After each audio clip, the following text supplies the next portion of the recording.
Thank you, Nicole. And also, we want to thank the rest of ASTNA, ASTNA. We really appreciate you all having us. Obviously, as transport nurses, all three of us, we've had a close association with your organization and appreciate what you all do. So we just want to say, first and foremost, we're extremely grateful for this opportunity. So as Nicole alluded to, we're going to talk about obstructive lung diseases. We do want to make sure that we give, first of all, a disclaimer. Obviously, we're not respiratory therapists, we're not pulmonologists, but in line with that ASTNA idea, we're trying to give the nursing perspective, specifically the transport nurse perspective when it comes to these. With respiratory season coming up, this is on a lot of people's minds. With the climate change, we see a lot of exacerbation of respiratory illnesses, and that includes things like bronchitis, asthma, COPD, RSV, all these types of things.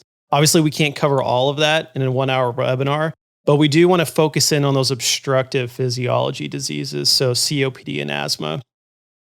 We aren't so much going to do a PowerPoint presentation. Obviously, we have a PowerPoint, but it's going to be more of a PowerPoint-assisted discussion or conversation. That's more of our style that we're known for, and we want to get you all involved too. So those of you that are joining us live, please feel free to utilize the chat box. We'll try to answer any questions you might have that are pertinent to the discussion as we go on. And then we're going to try to finish with a case study. And as we get into that, you all can pipe in, give us some answers, and we'll have some good discussion in regard to that.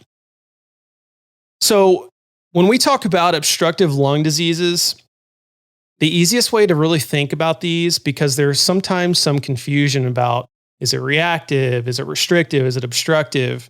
And really the easiest way to think about this is exhalation failure. When it comes to asthma and COPD, we're going to get into a little bit as far as some of the differences, and there is even some physiological differences, even though they're both obstructive as far as what those disease processes affect. But if we just think about it simply, exhalation failure, we have an airflow limitation. The patient can't exhale. They get all this air trapped inside of their lungs, and that causes problems. And that's why we see things like hypercapnia and things like that. So before we get too involved in what that does, though, we do know that exhalation failure predominantly results from bronchoconstriction.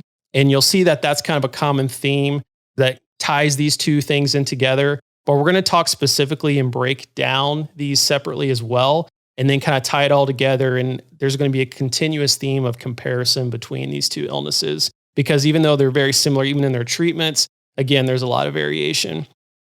I think probably the best thing to do here is just define asthma, and then maybe we can talk a little bit about COPD as well and kind of what we expect to see and what's going on with the body. Yeah, absolutely, man. So going into asthma and its physiology, I think a lot of us in the pre-hospital realm have seen this or treated this at one time or another. And especially in the pediatric population, it can sometimes be scary when we find those acute exacerbations.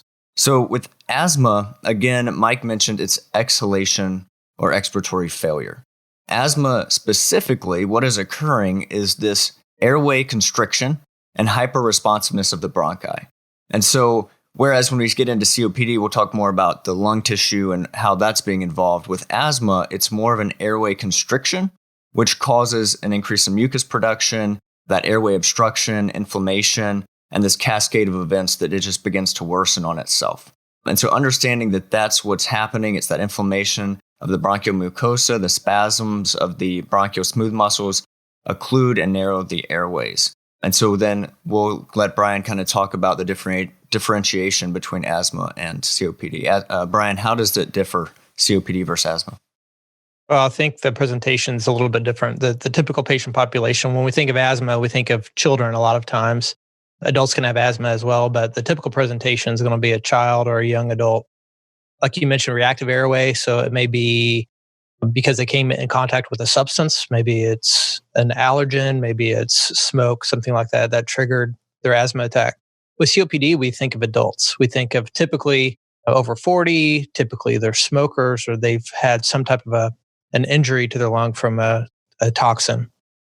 COPD it's chronic. Obviously, it's in the name.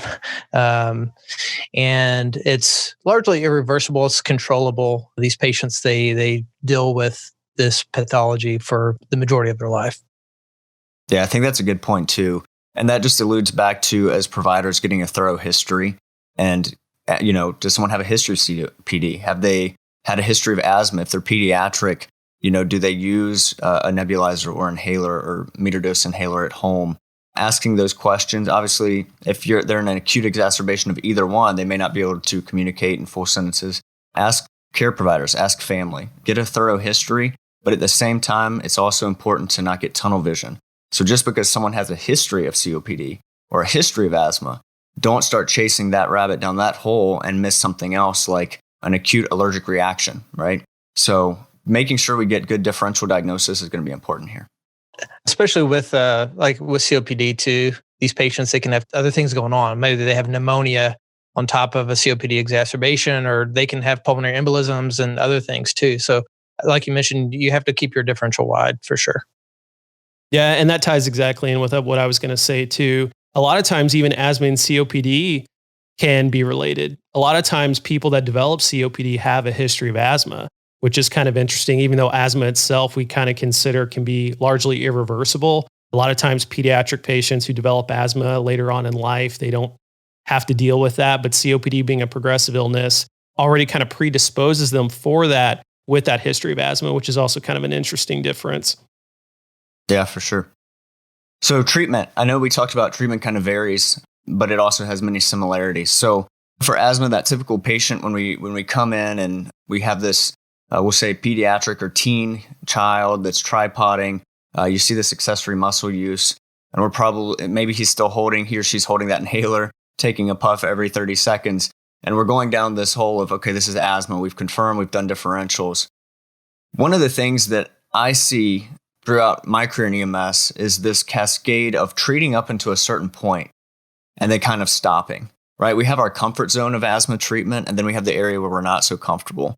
So making sure that we're doing adequate treatment, not only pharmacologically, but also making sure that we're assisting them with moving that air. There's some more passive ways we can do that, such as positioning. And then there's obviously some more active ways, such as positive pressure ventilation. And we can kind of talk into that.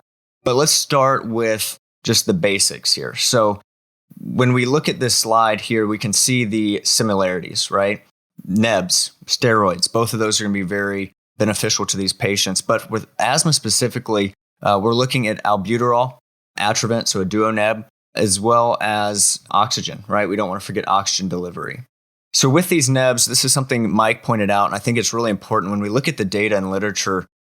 These duo nebs and albuterol treatments really need to be stacked. So the evidence is really in favor of giving a minimum of 3 to an acute asthma exacerbation. So a lot of times we might throw one on there and it makes us feel good, but the data really doesn't show that that's going to give much improvement.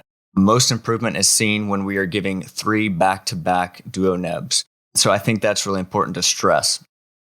Sometimes what we see too is the albuterol is administered. We may go to a facility and they've administered albuterol, or the patient, that's what they're using at home.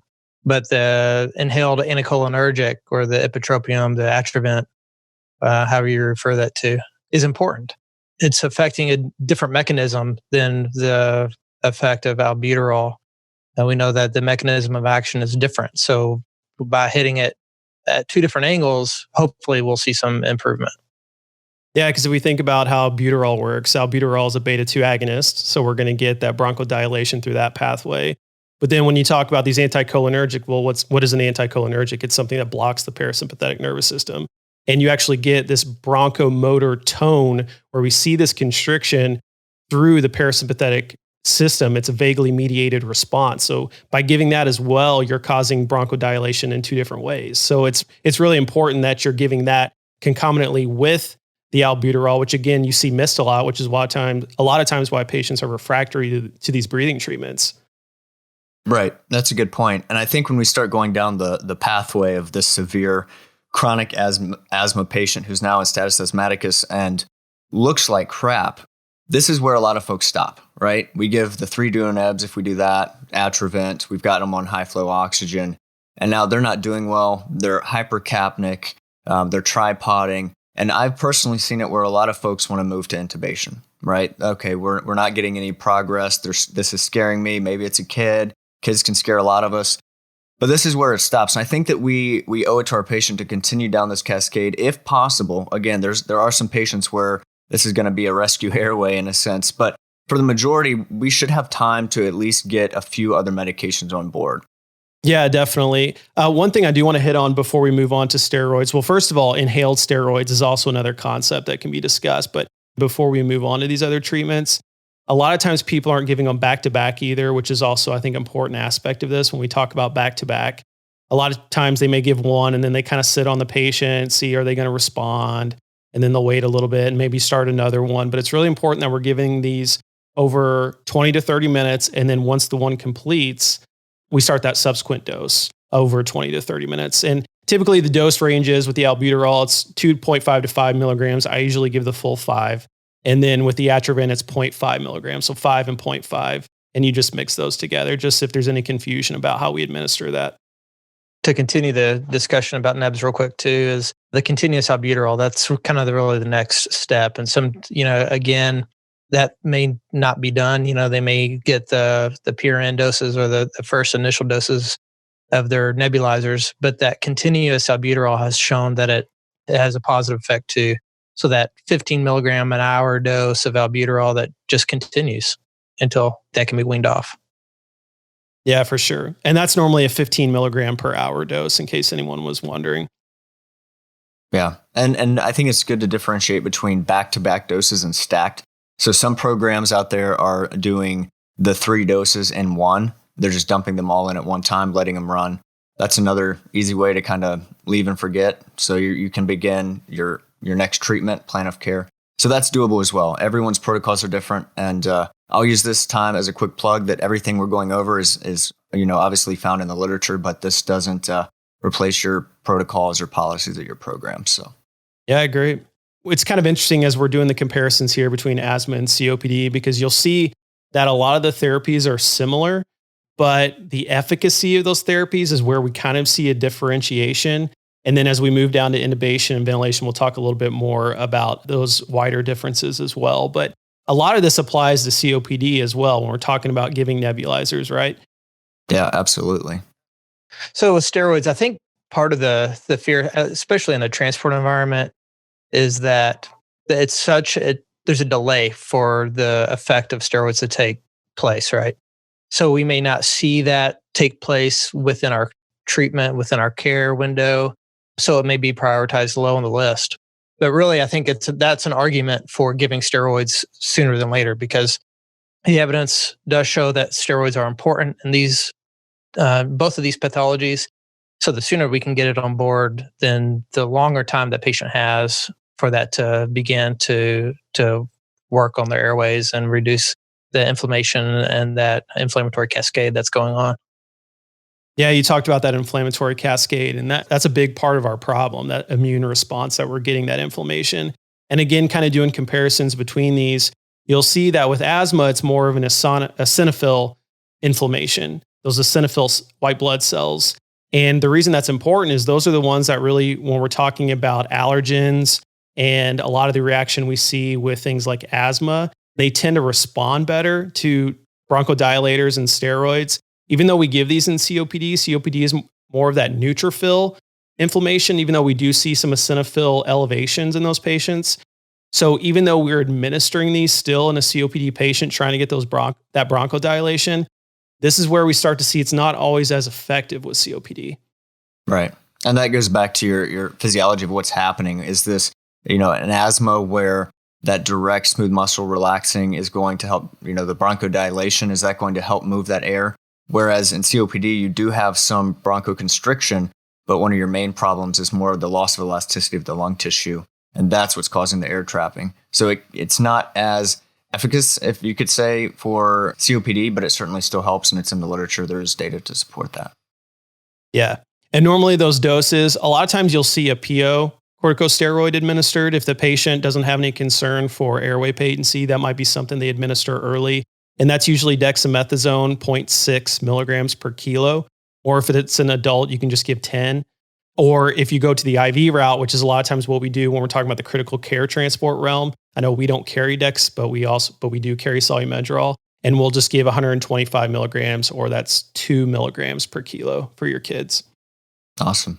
So if we go past glucocorticosteroids that we mentioned, you can do inhaled and also IV are probably the two most common that you're going to see in the transport realm. Mag sulfate. You want to talk about some mag? Are you guys using mag, seeing mag? Oh, yeah. Well, what does magnesium do? It's a smooth muscle relaxer, right? So again, we're trying to open everything up. We're trying to get that air moving. And mag is something, again, as we kind of go down these triangles, is one that I see missed a lot. But the evidence, especially lately, is strongly encouraging magnesium because it has shown true benefit. I think this is really where if by looking at this slide too, it's pretty obvious, is where we kind of take a little bifurcation from treatment where things become a little bit different. The evidence for magnesium and COPD is pretty poor. And again, that goes back to what Jordan was talking about, the differences really in the pathology of asthma versus COPD. With asthma being that bronchoconstriction, the narrowing of the airways, inflammation of the airways, and COPD being lung parenchymal issue. If you think about with COPD, it's kind of like ventilating a plastic bag, right? Versus ventilating a balloon. You blow up a balloon, there's recoil. There's elasticity there. With COPD, it's like you blow air into a plastic sack, grocery sack. There's no recoil. And so that's the biggest issue with COPD. It's not so much a narrowing of the airway issue, which magnesium is going to help with that smooth muscle relaxant, help to open the airways. So just from understanding the mechanism of action, it doesn't make as much sense, and the literature supports that. It's not as strong of a recommendation as it is in asthma. Yeah, again, that's why you see it at the bottom of the treatment pathway. It still may be administered in COPD. It's still something you could consider, but just understand there's more going on, again, than just the airway. You do have that lung parenchymal issue that this isn't going to have an effect on. And that dose, again, just so we're clear, is 50 milligrams per kilogram over 20 minutes, or you might just give 2 grams for an adult. Yeah, and this is where, like on the COPD arm, we start talking about antibiotics. And antibiotics are typically going to be given in a COPD exacerbation. And really, the reason being is these patients, they become colonized with a lot of different bacteria in their lungs. The evidence really shows that narrow spectrum antibiotics are probably sufficient in COPD in an exacerbation, minus any infiltrate on the x-ray. So if it looks like they've got pneumonia exacerbating their COPD, then they'll probably need a broad spectrum antibiotic because they have so many different bacterial colonizations that are very typical. This is one of those times where a sputum culture really is not going to be that helpful because everything is going to grow. So that's why really the evidence is pointing towards just a narrow spectrum, like azithromycin or something like that, is effective for these COPD exacerbations. Yeah, and that's why it's good to, again, you said review x-rays. A lot of times, especially with your known asthmatics, they don't even shoot a chest x-ray necessarily, even though there's pulmonary involvement. They'll just start the treatments and then they'll call us to transport, right? But it's actually beneficial to look at that x-ray because this is one of the ways that you can differentiate between not only asthma and COPD, because asthma, you're not always going to have anything that's going to be an acute process on an x-ray. But with COPD, you may actually see an emphysema. So you can actually see hyperinflation of the lungs and a flattening diaphragm, reflective of that alveolar damage.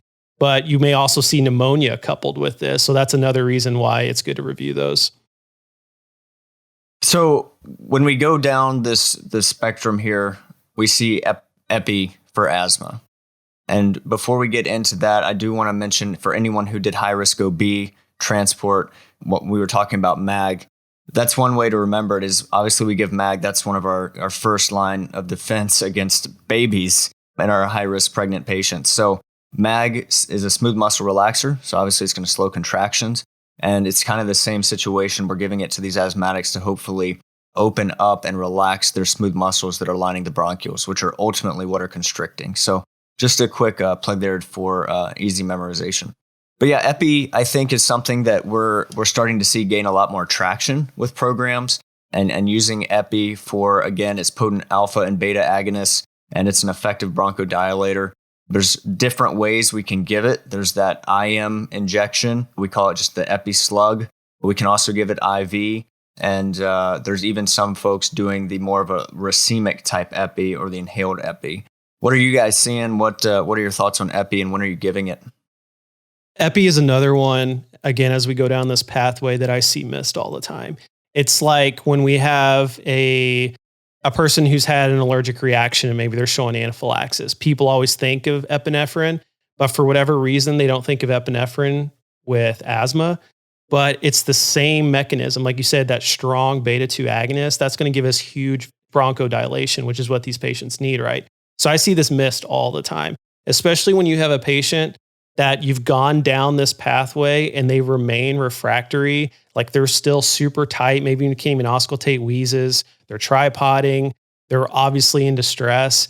You should be giving epinephrine. And like I said, I normally give intramuscular. So it's a 1 in 1,000. And then you would give 0.01 milligrams per kilogram with a max of 0.5 milligrams. That's what I usually give.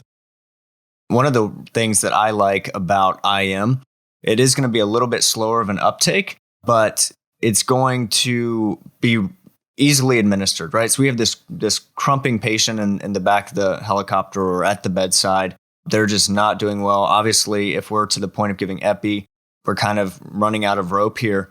So that IM is a quick draw up and give. Hopefully you have IV access. So if you're at a hospital, let's hope you have IV access. So it may not be as big of a deal. But for ground crews, if you're responding to a scene, maybe they don't have IV access, IM is a great alternative to go ahead and get that epi on board and get it working quickly. If you're giving it IM, it is important to note in pediatrics, we typically want to go into the lateral thigh, whereas adults, the deltoid is fine. Yeah, definitely. And hopefully you already have IV access because you're giving magnesium as well, right? Right at this point, they're both indicated. So yeah, that's so important because again, these are those type of patients that people start NEVs and they don't do all the other treatments that we typically do because they see it more as a straightforward process. So again, as critical care transport providers, want to make sure we're covering all our bases and preparing for that because oftentimes that's when we're called, is when we're seeing the status asthmaticus. And, and when we talk about these strong beta-2 agonists, that's really where we get into the discussion of terbutaline as well, which still seems to be very geographical. And it's kind of interesting because when we were talking about terbutaline, Jordan, you were saying, so you're on the West Coast, you were saying you see it all the time, and I'm on the East Coast, and we never see terb anymore. Wow, yeah. Yeah, we see it quite often, actually. It was in several programs that I've flown with. It's actually in the protocol for asthma. And typically it's kind of given right in line with the MAG. So some places it's an either or, and some places it's an addition to. And it's just the 0.25 sub-Q. The nice thing about terb is that it's fast acting. The downside of terb is that it doesn't last too long. So it's short-lived. But you can repeat, I believe it's every 10 to 20 minutes, depending on your protocols. But yeah, you're right. It's controversial. There's data out there to support it. There's data out there that says it may not be all the best. So again, it's a toss-up. But I'm glad you mentioned it. I want people to know if they see terb being given, that's most likely why. It is, again, a smooth muscle relaxer. And so we mainly see it in our pregnant populations. When I was flying high risk, we would give that sub-Q real quickly just to slow the contractions before we had time to really get the MAG mixed up and hung. And so again, that's kind of how it's used in the asthma population, at least how I've seen it as well.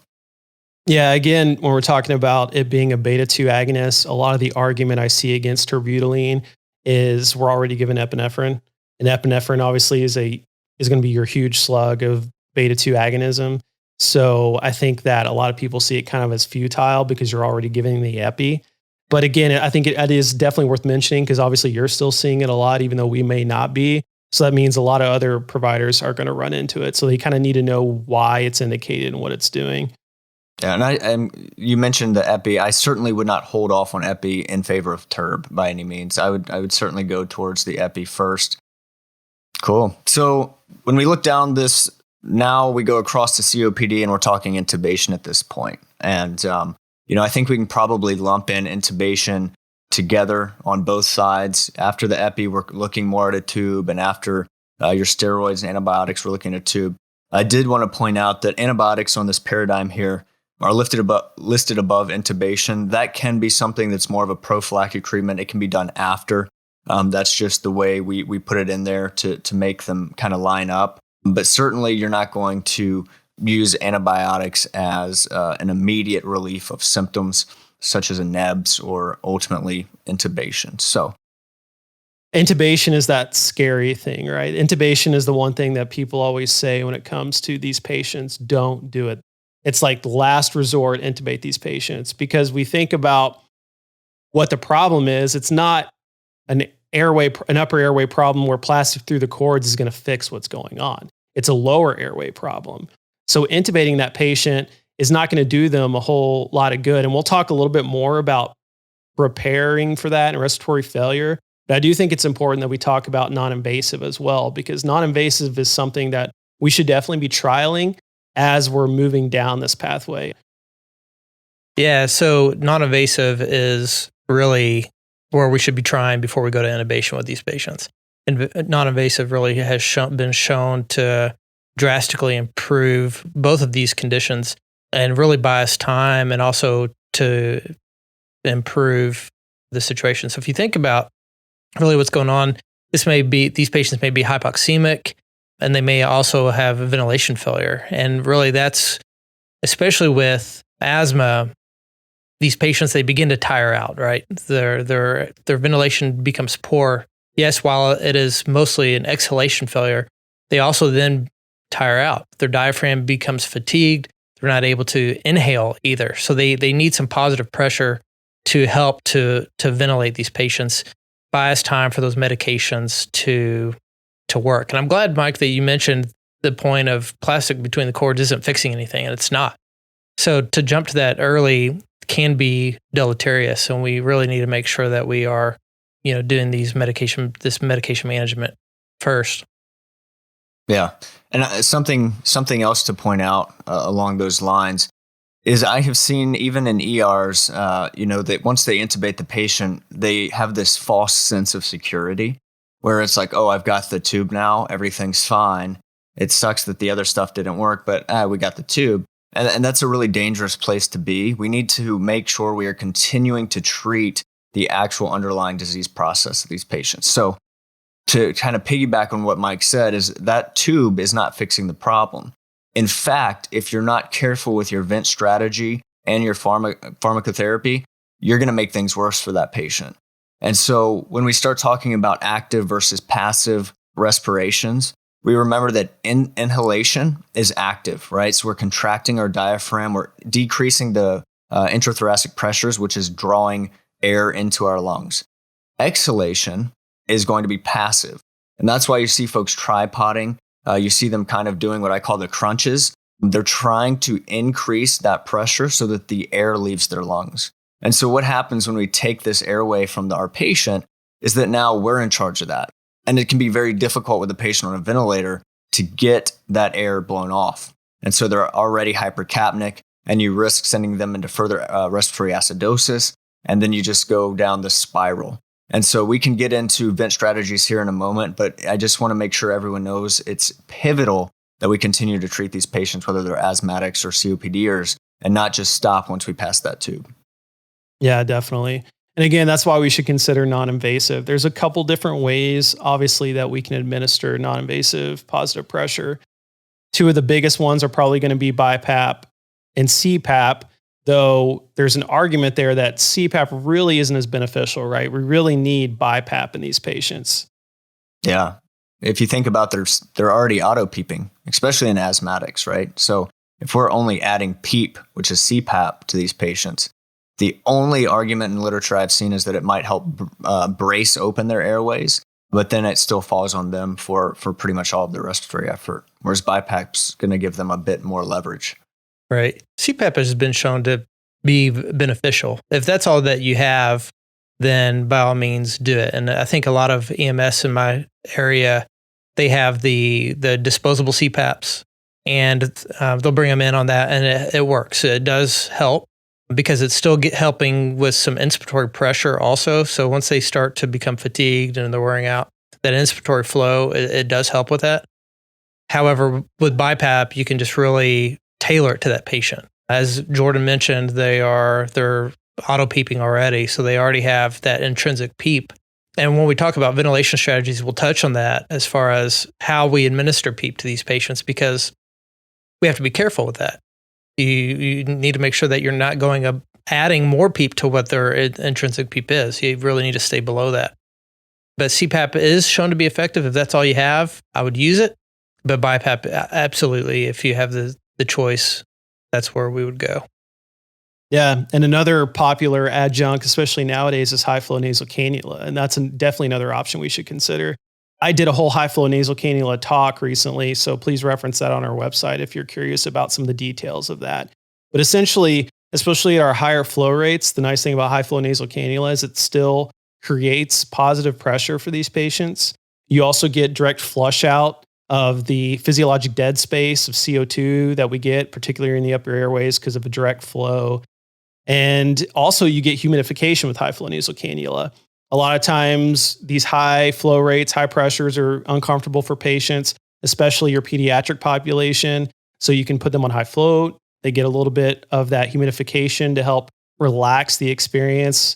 And also they don't have to worry about that mask that potentially makes them feel claustrophobic and increases their anxiety levels, which oftentimes when you're short of breath, you're anxious because you're short of breath, and vice versa. And they make each other worse.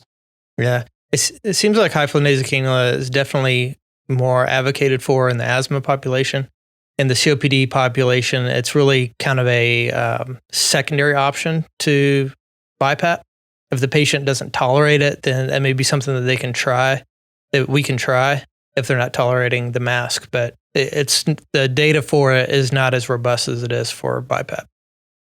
When we're talking about intubation, guys, I know that there's additional pharmacologic thought processes when it comes to RSI or DSI, and we can kind of break those down. But I think it's a pretty standard procedure now across the U.S. from the folks I've talked to in different programs I've been speaking to, is that ketamine is by far and large the number one choice in at least the asthmatic population because of its bronchodilatory effects.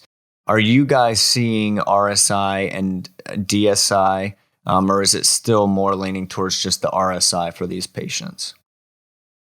I see mostly still RSI. I think that with DSI it's nice. I mean, the thought process is nice where you're giving these patients some sedation, you're allowing some time to make sure that you're adequately pre-oxygenating them, and you're getting everything just right for the intubation. But I'm still seeing a lot of it. I don't think DSI in my area has really got hold as robust maybe as it could be. But yeah, it's definitely something for us to talk about, though, to explain, make sure everybody has a good understanding of it. Sure.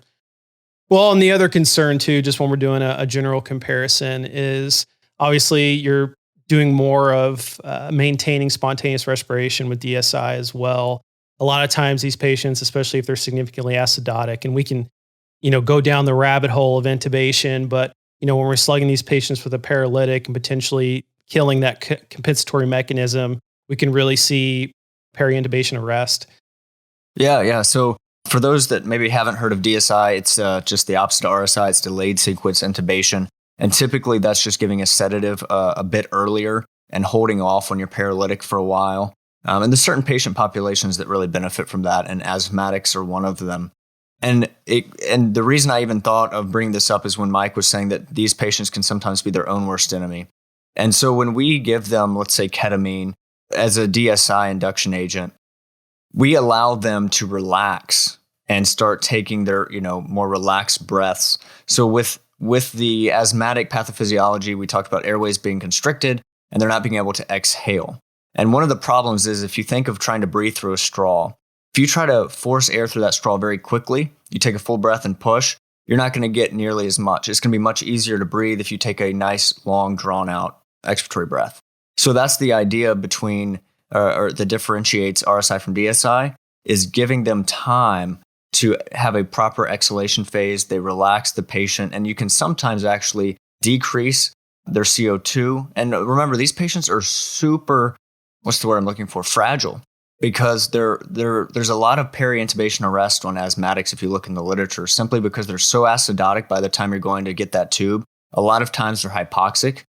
And so we're right on that cusp as we're going in to begin with. So be very careful. Do everything you can. Everyone knows about pre-oxygenating your patients. These are patients we really want to make sure we're pre-oxygenating as best as we can, but also consider DSI next time, especially if you're going down you're having to intubate this patient already. They're quite sick.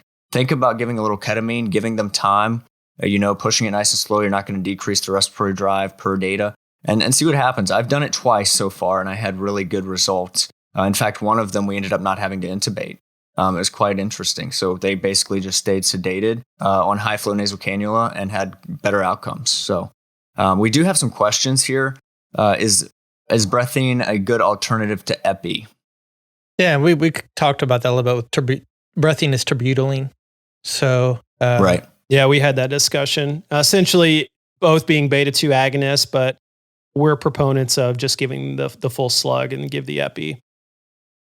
Now, if you're having to choose between them, I wouldn't necessarily say it's a good alternative. Any evidence that delivery of neb via NIPPV/BiPAP is superior to handheld neb? I can't speak directly on evidence because I haven't looked that up specifically. I think that's going to come down to your clinical presentation of your patient.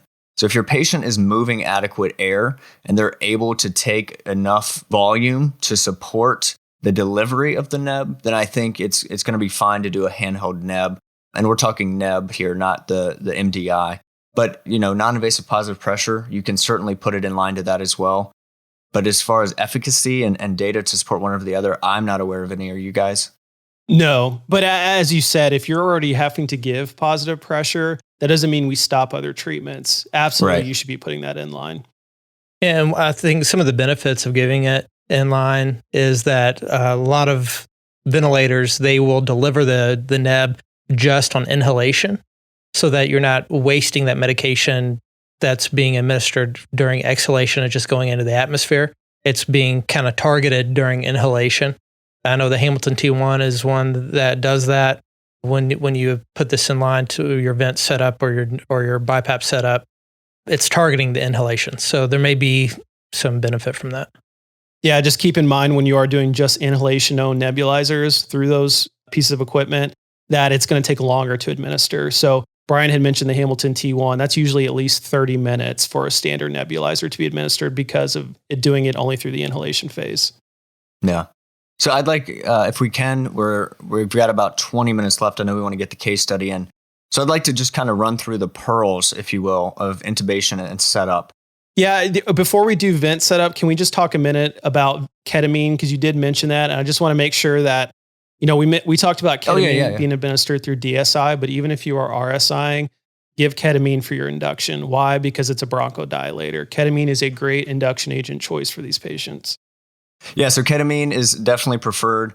And then going through the normal intubation otherwise with these patients, making sure we talked about pre-oxygenation. But once you have that tube and you're setting up your vent, this is where I see a lot of mistakes made, right? Because people start chasing numbers, and I'm sure you can guess what numbers they're chasing. They're hypercapnic, so they're chasing that end-tidal CO2. And that's something we don't want to be doing because it's going to send us down the reverse algorithm of what these patients actually need, right? So these patients are auto-peeping, they're breath stacking, and I'm specifically here talking about asthmatics. And so if we start increasing their rate, which is normally something we would do if we wanted to blow off more CO2, that's going to make it worse, right? Because they're breath stacking. So how do we get their E time to be a bit longer? So their expiratory time. When we talk about I to E ratios, normal physiologic I to E is 1 to 2. These patients are going to need more of like a 1 to 3 up to 1 to 5 ratio. The main way to do that is to decrease your respiratory rate. So this is where a lot of folks get really concerned, and it freaks them out. And they're like, no, they're so hypercapnic. I'm going to send them into this horrific respiratory acidosis. Let me tell you, they're already there by this point. So do them a favor, drop their rate. Sometimes it's scary low rate. I've seen it as low as 6 to 8 breaths per minute, making sure they're getting adequate volumes, but you're really giving them as long as possible to offload that air. And that's going to be really important. I definitely want to touch on, because I do think that part is so important as far as giving them enough time to exhale. And I think it's important also to say that we're not just picking a number like 1 to 4 or whatever. You can actually directly assess the patient's expiratory phase and get that time. And then all you do is you add your 1 second for your inhalation. So let's say it's taking them, 4 seconds to exhale. So you have 1 cycle, 1 to 4. You basically just take that divided by your 60 minutes, and that gives you your respiratory rate. Does that make sense? Yeah. And, watching your flow graph, your inspiratory flow graph on your ventilator is important, especially if you have obviously if you have access to a flow graph. Some ventilators don't have it, but you can see your expiratory flow.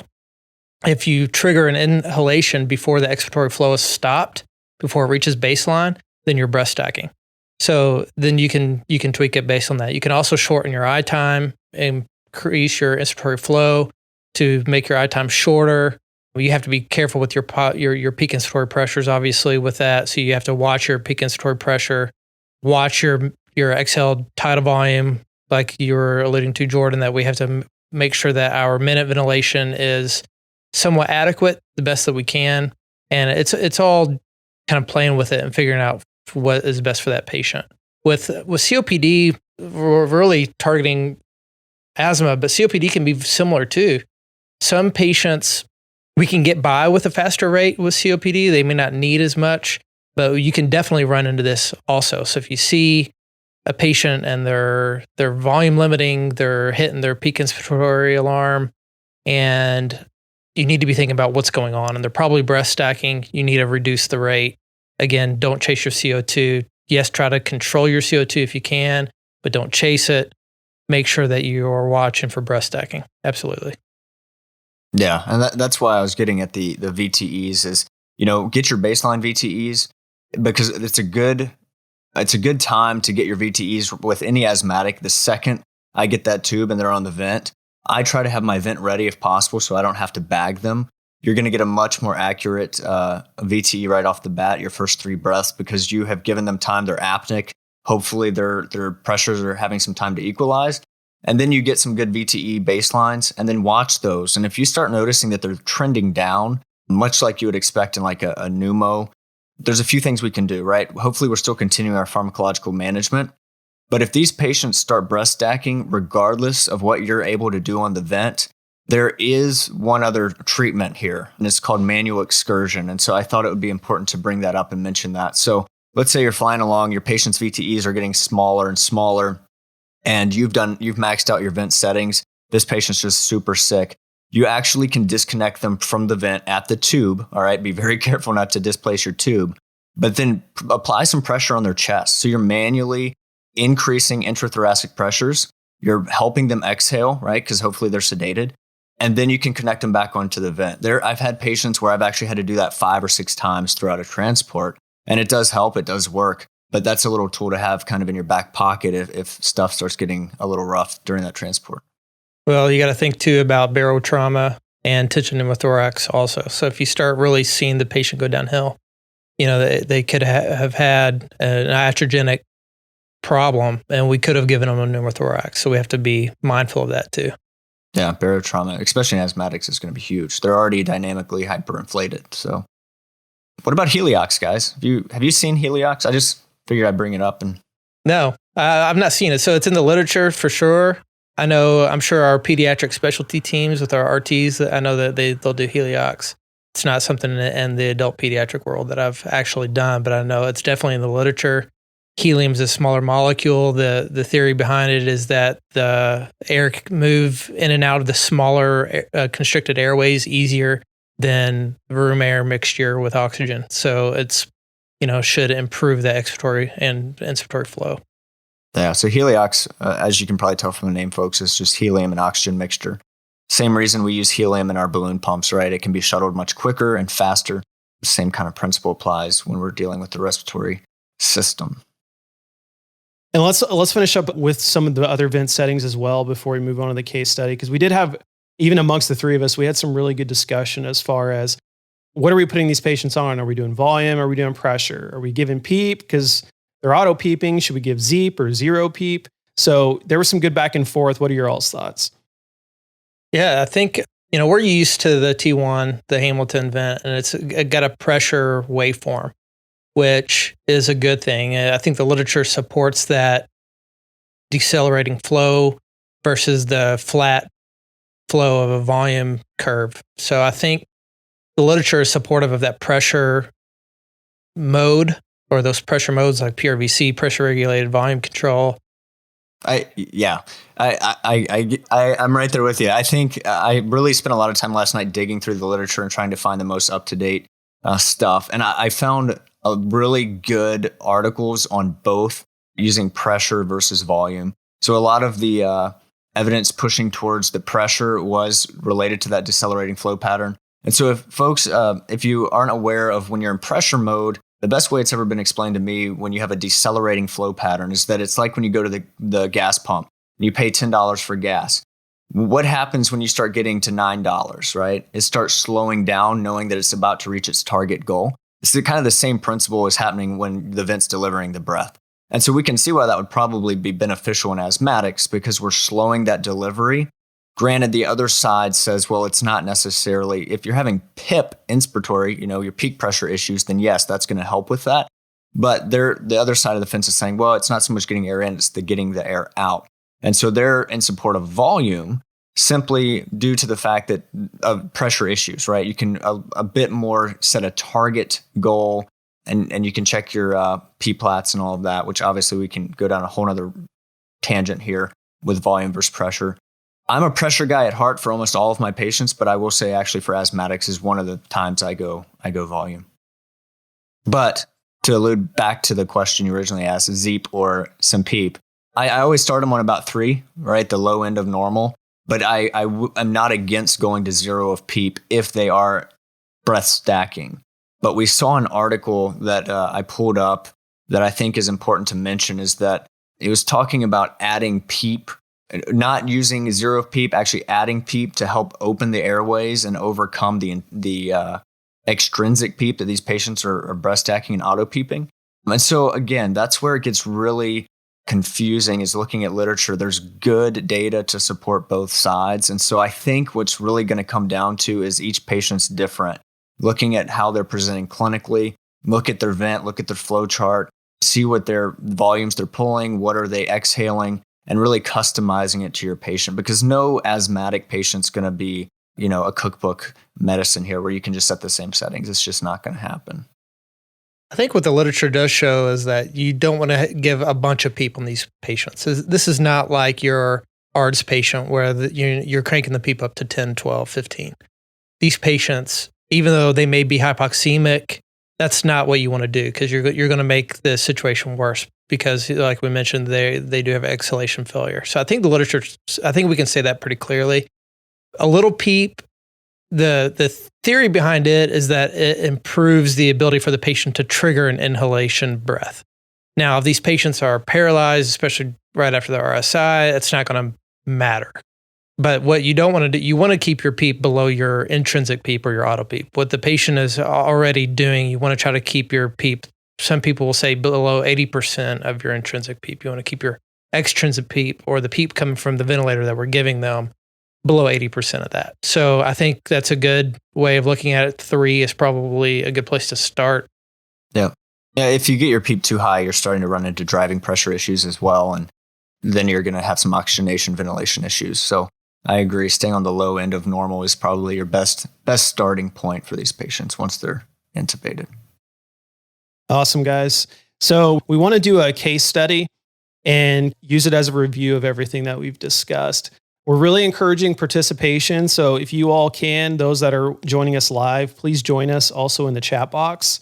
And we're going to be asking some questions and help us with the care of this patient. So our case study, we have a 41-year-old male basically presented to an outlying emergency department, says he was at home painting his house and started to develop chest tightness and shortness of breath. That's all the information we have. Once we get to the emergency department, it appears that they are administering a duoneb. They have him on 6 liters nasal cannula, and you attempt to auscultate lung sounds and you just hear diminished. So what are some things you're already thinking, maybe some more information that you want, or maybe some initial interventions that you want to take? So we'll wait for you guys to throw some answers out, and then we'll kind of talk through, see if we're all in agreement. Health history, Kathleen, good. Yep. Perfect. History, allergies, meds, history of lung disease. Yeah. Yeah, that's perfect. Because again, we talk so much about figuring out what that primary medical history is. If you know this patient is an asthmatic and they've been exposed to those paint fumes, again, that's a huge red flag for us, right? And that can immediately send us down that pathway. All right. So what's next, guys? So let's say that you've asked that. And what's our answer, Mike? What does he tell us? What's his health history? Yeah, so he does tell you that he does have a history of asthma. We ask him, has he been intubated for asthma before? And he says yes. He did trial his home nebulizer. He says he took it 3 times, his home albuterol, and was refractory to that, had no improvement. So that's when he decided to come into the emergency department. Right now, his saturations, he's setting 92% on the 6 liters. He's breathing 24 respirations per minute. He's tachycardic in the 120 and is normotensive at this point. GCS of 15. So let's say the duo neb has completed. Let's say they gave the 5 of albuterol, 0.5 of Atrovent. What's something else we want to consider? So just to make sure, they've given 1, right? That is correct. 1 duo neb that is now completed. We're getting steroids, non-invasive. Or treatment, get the mag ready, BiPAP, another duo neb. Yeah, I like that. 2 more nebs, Solumedrol. Yep. The last one from Chris says 2 more nebs and Solumedrol. James says I'm early seeing a lot of BiPAP. NIPPV. I like that. Getting aggressive. Well, it's also, we said what? He's on 6 liters nasal cannula, only oxygen saturation is only 92%. This is a patient that would probably benefit from some positive pressure. And we can go ahead and administer those 2 duo nebs in line with that, as we discussed. So if you guys want to give, you said BiPAP, what are some settings? We didn't really talk about that so much. Good. Yeah. Yeah. So remember, you have basically your IPAP and EPAP. 15/5, 10/5, 12/6. I'm kind of a 15/5 guy, especially somebody that's having, they may be tiring out, they're hypoxemic, and it's a direct pulmonary pathology. You're assisting their inhalation. You're not going too high on the EPAP. And by the way, guys, those that said 10/5, 12/6, you're right. We're just giving our personal preference where we might start. I'd actually start probably around the 10/5. So again, everyone's different. You're not wrong. I just want to make sure you guys know that.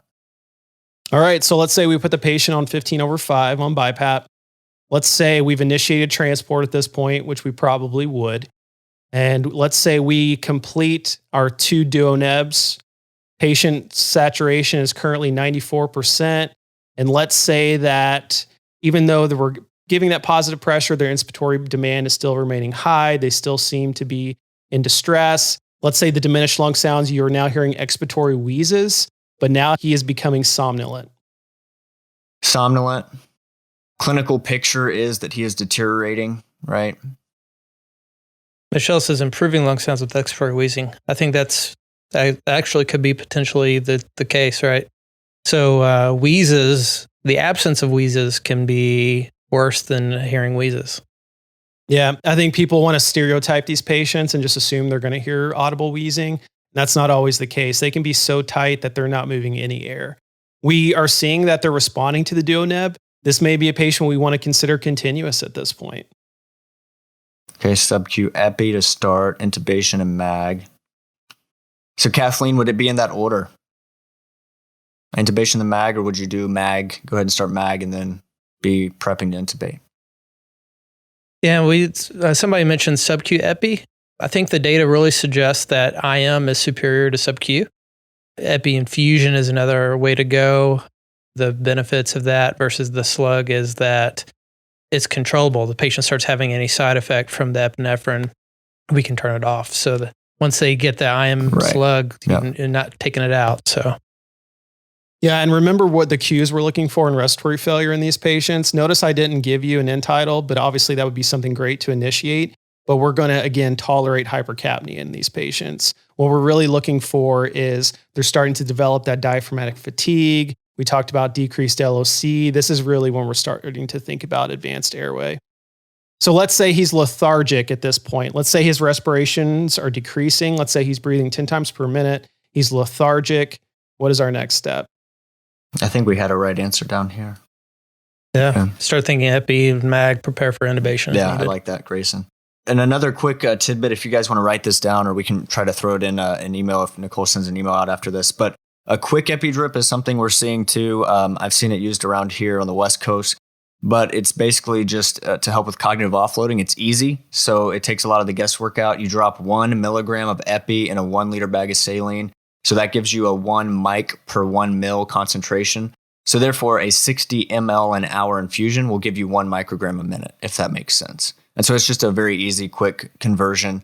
We use that quite frequently. We're actually moving towards that in cardiac arrest, but obviously in asthma as well. So how much longer in the transpo time?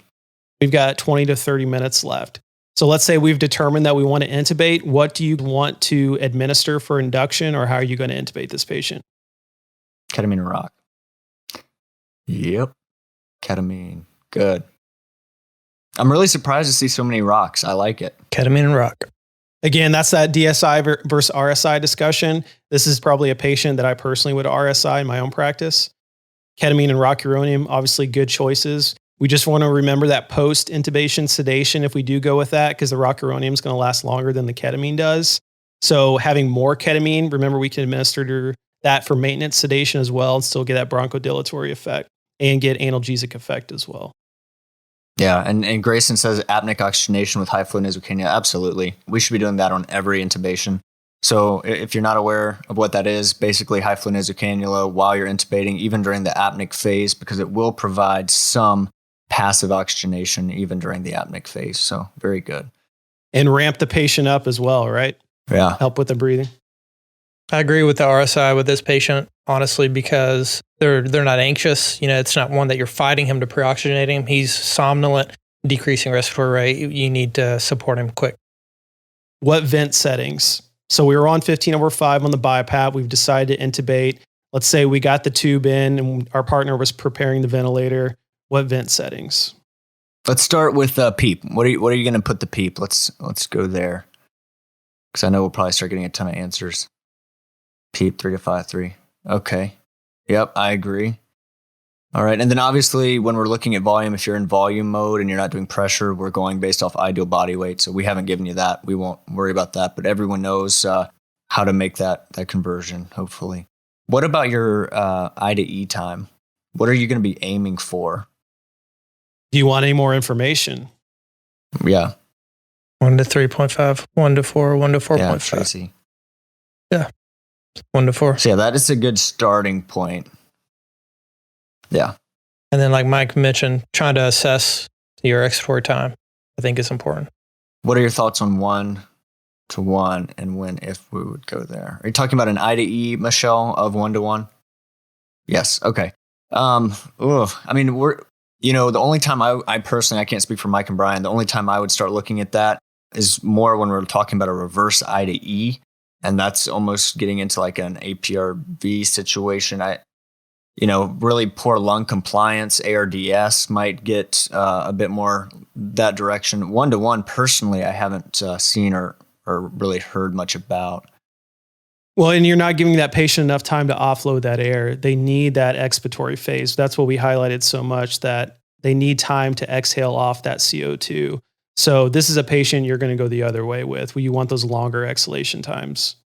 Yeah, the and that's kind of why we lump these two disease processes together, and with obstructive lung diseases, because they're the ones that typically need the long IDE ratio.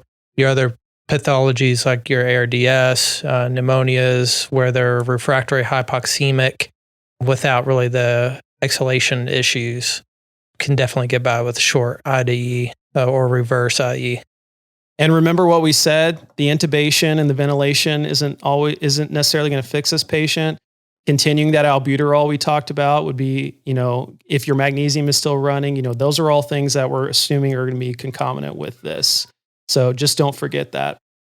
Yeah, do that. You can continue a continuous albuterol neb inline while they're intubated. Certainly is going to help. Anything we're missing, guys? So monitor your VTEs, right? Don't rule out, make sure you rule out a pneumo or any other issue if your VTEs are declining.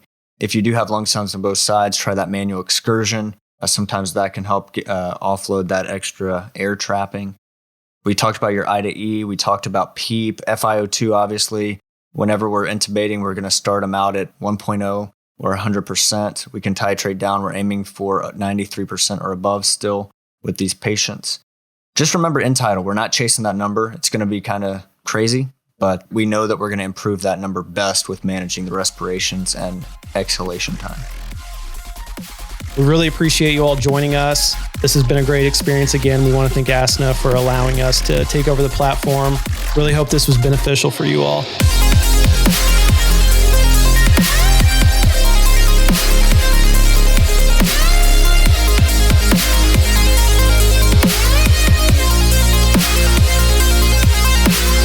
This podcast was brought to you in part by One Shear.